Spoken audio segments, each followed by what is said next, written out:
حضور سید عالم صلی اللہ علیہ وسلم کے ادب اور آپ کے شہر کے ادب کی بات کرنے لگا ہوں، اس لیے کہ پوری دنیا میں ہم نے تو اپنی آنکھوں سے ایک شخص ہی دیکھا ہے جس نے سارے ادبوں کو چھوڑ کے حضور کا ادب بتایا ہے، اور حضور کے ساتھ جو چیزیں منسلک ہیں ان کا ادب بتایا ہے۔ ورنہ ہم نے جہاں بھی دیکھا، جس کو بھی دیکھا، اس نے اپنا ادب ہی بتایا۔ اس نے کہا مینو منو، میری منو۔ بابا جی نے فرمایا نہ انہاں نو منو نہ انہاں دی منو، بس حضور نو منو، اور اسی کے ماننے میں بھلائی ہے۔ اور گزشتہ رات حضور سید عالم صلی اللہ علیہ وسلم کے شہر پاک میں، وہ شہر کہ جس کے بارے میں خواجہ فخر الدین سیالوی فرماتے ہیں کہ باب جبریل کے پہلو میں ذرا دھیرے سے فخر کہتے ہوئے جبریل کو یوں پایا گیا کہ اپنی پلکوں سے در یار پہ دستک دینا اونچی آواز ہوئی، عمر بھر کا سرمایا گیا۔ وہ شہر، اور جس کے بارے میں میرے آقا و مولا صلی اللہ علیہ وسلم نے فرمایا، حضرت جابر بن عبداللہ سے روایت ہے، میرے آقا نے فرمایا مدینہ، شہر مدینہ جو ہے یہ لوہار کی بھٹی کی طرح ہے، یہ میل کچیل کو دور کر دیتی ہے اور جو پاک آئے اس کو مزید ستھرا اور نکھار دیتی ہے۔ لیکن جن کے دلوں پر مہریں لگی چکی ہو نا، وہ کہتے ہیں بامے جڑے کوڑے تمبے مول مٹھے نہ ہوندے، بامے توڑ مکے لے جائیے، ہاں جی، کوڑے کھو کدی مٹھے نہ ہوندے، بامے سہمنا گڑ پائیے۔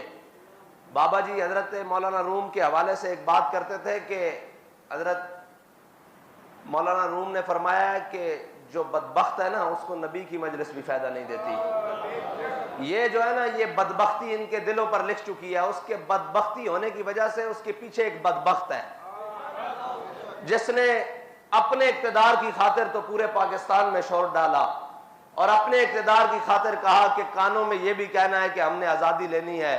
یہ تو بات کی بات ہے نا کہ آزادی کس سے لینی ہے، لیکن ساری باتیں بتائیں لیکن حضور کا ادب نہیں بتایا، اس لیے وہ بے ادب بن کر وہاں پھر رہے ہیں حضور کے دربار میں، جہاں پر ادب گاہے زیر آسماں از عرش نازک تر۔ اور حضرت اسید بن حضیر جب حضور سید عالم صلی اللہ علیہ وسلم کی بارگاہ میں آئے نا تو آگے عیینہ بن حصن بیٹھا ہوا تھا۔ جب عیینہ بن حصن کو دیکھا تو وہ حضور کی طرف ایسے ٹانگیں پھیلا کے بیٹھا ہوا تھا بڑی بے باکی کے ساتھ، تو آپ نے فرمایا مجھے اگر حضور کی مجلس کا حیا نہ ہوتا نا تو میں تیرا پیٹ پھاڑ دیتا۔ اور یقین مانے اگر حضور کے شہر کا حیا نہ ہونا تو ان کو 100 جوتے لگائے جائے وہاں پر کہ تم حضور کی بارگاہ میں یہ باتیں کرتے ہو۔ لیکن ایک بات ہے کہ جنہوں نے باتیں کی وہ بھی بدبخت۔ پتہ ہے نا امام حسین کا بدلہ لینے والا مختار سقفی تھا، جب بدلہ مکمل ہو گیا نا تو اس نے بھی لعنت اپنے گلے لے لی۔ یہ کام بدبختی کرنے والے کون منسلک ہوئے؟ وہ بھی ایک بدبخت کے پیروکار منسلک ہوئے جن سے یہ کام لیا گیا۔ لیکن حضور سید عالم صلی اللہ علیہ وسلم کے دین کے لیے، حضور سید عالم صلی اللہ علیہ وسلم کی عزت و ناموس کے لیے جو بابا جی ہمیں سبق دے کر گئے نا، ہم نے اس سبق کو یاد رکھنا ہے، اور حضور کے شہر کا اور حضور کی ساتھ نسبت رکھنے والی ہر چیز کا ادب کرنا ہے۔ اور ادب گاہے زیر آسماں از عرش نازک تر، اور نفس گم کردہ می آیت جنید و با یزیدی جا۔ بابا جی ترمیم کر کے پڑھتے تھے نفس گم کردہ می آیت ابو بکر و عمر ایجا۔ یہ اتنی نازک بارگاہ ہے جہاں پہ اولیاء صحابہ سارے سانس روک کر بیٹھتے ہیں، تم وہاں پر اپنے بک بکارے لگاؤ، تمہارے لیے اللہ تعالیٰ کا بہت دردناک عذاب ہے۔ اگر تم حضور سید عالم صلی اللہ علیہ وسلم کے اس شہر کے بے حرمتی کرو اور اس شہر کے اندر اپنے ایک جھوٹے لیڈر کی خاطر، اس کی کیا حیثیت ہے بھائی؟ وہاں تو بڑے بڑے سرور اور تاج والے ایسے سر جھکا کر کھڑے ہیں، تم اس کے لیے باتیں کرتے پھرو۔ اور یہ بھی جو جاتے ہیں یہ اپنی شناخت کے ساتھ نہ جایا کریں، وہاں کوئی شناخت نہیں ہے، وہاں سب حضور کے غلام بن کر جایا کریں۔ جہاں جب یہ وہاں پروٹوکول لیں گے اور یہ ہوں گے تو پھر اللہ تو بڑا غیرت والا ہے نا، وہ سارے پروٹوکول والوں کو بے عزت کر دے گا۔ وہاں پر ہے ہی نہیں، وہاں پر تو بالکل ایسے سانس روک کر اور وہ دور جہاں جگہ ملے وہاں خاموشی سے کھڑے ہونا ہے، کیونکہ یہ بڑی نازک بارگاہ ہے۔ لا ترفعوا اصواتکم فوق صوت النبی، یہی بات تو حضرت صدیق اکبر نے کہا جیسے حضور کی ظاہری حیات میں ہے اسی طرح حضور کے جانے کے بعد بھی ہے کہ حضور کے سامنے آواز بلند نہیں کرنی. ہمارے علماء نے تو بڑی احتیاط کی ہے. یہ ساری باتیں اس لیے ہیں کہ ہم بتانا چاہتے ہیں کہ حضور سید عالم صلی اللہ علیہ وسلم کے شہر کو آپ عام معاملہ نہ سمجھیں اور اس بات کو کوئی چھوٹی بات نہ سمجھیں. وہ حضور کا دربار ہے. وہاں پہ تو انبیاء و اولیاء سانس روک کر ہمتن خاموش بیٹھے ہیں. 70,000 قدسی صبح و شام آ رہے ہیں جن کی خبر کسی کو نہیں ہے. وہ اسی لیے آ رہے ہیں کہ یہ حضور کا دربار ہے. اور یہاں تو سانس اونچی ہونے سے اعمال اکارت ہو جاتے ہیں. یہ وہ جگہ نہیں ہے جہاں پر آپ ایسے بے باکیاں کرتے جاؤ. بہتر ہے کہ تم وہاں جاؤ ہی نہ. بہتر ہے کہ تم وہاں جاؤ ہی نہیں. اگر تمہیں احساس پیدا ہو جائے تو تم تو کبھی تصور ہی نہ کرو کہ ہم اس بارگاہ میں کھڑے کیسے ہوں گے. رکتے ہیں یہیں قدم ماں کے اہل نظر کے, اس کوچے سے آگے نہ زماں ہے نہ زمیں ہے. اور ہر ایک کو میسر کہاں تیرے در کی غلامی, اس در کا تو درباں بھی جبریل امی ہے. یہ کوئی عام بات نہیں ہے اور بڑی خطرناک بات ہے. اتنی بے باکیاں اچھی نہیں ہیں. اتنی بے باکیاں اچھی نہیں ہیں. یہ نہ ہو کہ اللہ کا قہر اور اللہ کا جناب جلال وہ جوش میں آ جائے اور تم سب کو بھسم کر کے رکھ دے. تم وہاں جا کر کسی لیڈر کی بات نہ کیا کرو. ہمارے بابا جی نے تو ہمیں نام بھی دو دیا ہے. حضور کا ذکر ہو تو ہم نعرہ وہ بلند کرتے ہیں کہ لبیک